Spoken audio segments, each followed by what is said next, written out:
Well, hello there, and welcome to today's Explainer. Today, we're going to explore a major life transition that, almost everyone either anticipates with a ton of joy or views with a kind of quiet dread. We're talking about retirement. It's so often painted as the ultimate finish line, right? A time to just stop and literally do nothing. But as we'll see today, stepping away from your career can actually trigger a really profound sense of loss if you aren't prepared for it. To really understand the emotional weight of the shift, we're going to look at a super relatable story. It's a story that carries a bit of melancholy at first, honestly, but it ultimately reveals a powerful, uplifting blueprint for how to actually approach your golden years. Okay, let's dive into this by looking at the life of a guy named Aslam Sahab. Now, Aslam spent 30 solid years working as a government accountant. For 3 whole decades, his life was completely defined by a highly predictable 9-to-5 routine. You know the drill. It was rhythmic, it was secure. But then, retirement day finally arrived. He had his little farewell party, his colleagues clapped, and he was handed a nice bouquet of flowers. But when he walked through his front door that evening, holding nothing but that bouquet, a really profound, strange emptiness just washed over him. The narrative shifted almost instantly, going from 3 decades of comfortable stability to this immediate, heavy feeling of nothingness on day 1. Now, at first, Aslam experienced what we often like to call the honeymoon phase of retirement. For the first few days, it felt like a massive relief. He could sleep in as late as he wanted, there was no rushing, no frantic morning commute, and absolutely zero files piling up on his desk waiting to be processed. It honestly sounded like paradise. But here's the catch. That relief faded incredibly fast. Actually, just 2 weeks into this new life of pure resting, a deep psychological void opened up. Waking up with absolutely nothing to do and no real purpose to fulfill left him feeling utterly useless and intensely lonely. That initial relaxation quickly mutated into deep boredom, and that boredom, well, it turned into visible irritability. So, Aslam was stuck in this rut, feeling completely disconnected from the world. But then, one evening, his daughter noticed just how miserable he had become. She sat down next to him and delivered a piece of advice that completely shattered his gloomy outlook. She smiled and told him, "Retirement is not the end of life, but the first page of a new book. Now you can do everything you never had the time to do while you were working." Wow, that simple, brilliant shift in perspective was literally like a light bulb turning on in Aslam's mind. It wasn't an ending at all. It was an entirely blank canvas. And this brilliantly illustrates the massive transformation that took place practically overnight. He totally traded in that prison of boredom and irritability for an incredibly vibrant new life. Aslam took control. He started going for morning walks and making new friends at the local park. He had always loved writing, but, his job had completely buried that passion. So he started a small blog to share his life experiences with the world. He even started tutoring the kids in his neighborhood for free 3 days a week. Within a few short months, he was active, happy, and deeply satisfied because he finally knew he was still a valuable contributing member of society. Aslam's story is incredibly inspiring, right?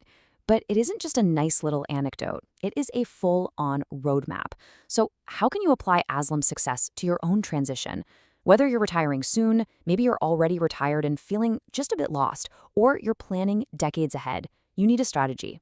You need to actively transition from simply reacting to the end of your career to proactively building your very own retirement blueprint. Based on the wisdom we can pull from Aslam's journey and other successful retirement strategies, we can actually distill this blueprint down into 5 highly actionable rules. These 5 pillars, building a new routine, pursuing hobbies, prioritizing your health, sharing your experience, and connecting with family and friends, are the absolute foundation of a fulfilling post-career life. By keeping your focus firmly on these 5 areas, you can guarantee that your retirement is active and joyful, rather than, stagnant. So, let's break these down one by one. Rule number 1 is all about structure. Look, when the 9-to-5 goes away, you have to replace it. You absolutely need to build a new routine. Step 1, wake up early. Seriously, don't fall into the trap of staying in bed all day just because you can. Step 2, get out of those pajamas and get dressed. It signals to your brain that the day has officially begun. And step 3, follow a daily schedule. Creating and sticking to a routine provides a crucial sense of discipline. And here is the secret. That daily discipline is exactly what keeps a person mentally sharp, fully engaged, and feeling young. Now, what's really interesting about this part of the blueprint is how it frames this newly found free time not as a burden, but as a tremendous opportunity to tackle Rule 2, pursuing your hobbies. Think about all those passions that got pushed to the side because you were just too busy making a living. Now is the time to read those books or, hey, like Aslam, write one. Start that garden you always talked about or dive into something entirely modern like learning new computer skills or figuring out how to use social media to connect with people globally. Learning a new language or mastering a new skill keeps the brain actively growing and firing on all cylinders. 30 to 45. That specific number brings us to rule number 3, prioritizing your health. Because 30 to 45 represents the exact amount of time in minutes that you need to dedicate to a daily walk or some light exercise. When you were working, sure, you could use the excuse that you just didn't have the time. But in retirement, that excuse is totally gone.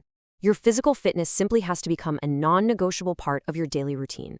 So the crucial point is that those 30 to 45 minutes of exercise are really just the starting line. Prioritizing your health also means taking full advantage of the time you now have to prepare and eat a balanced diet, rather than relying on those quick, unhealthy meals on the go.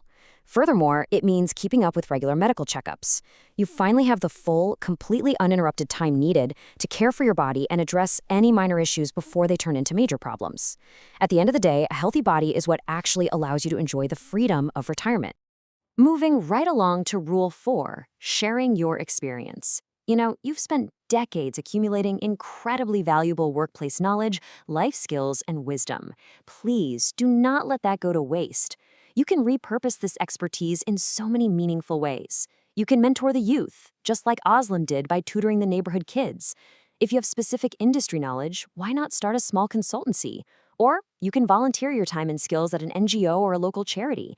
Giving back to your community not only helps others, but it totally reinforces your own sense of purpose and value. And finally, we arrive at rule number 5, connecting with family and friends. Let's be completely honest here. Jobs often steal our time. During our working years, we frequently sacrifice family dinners, weekend outings, and catching up with old friends just because of career demands. Well, retirement is the perfect, golden opportunity to rebuild and strengthen those vital social networks. Reconnect with your children. Spend quality time with your grandkids. Pick up the phone and call those old friends you haven't seen in years. These social bonds are literally the emotional anchor of a happy life.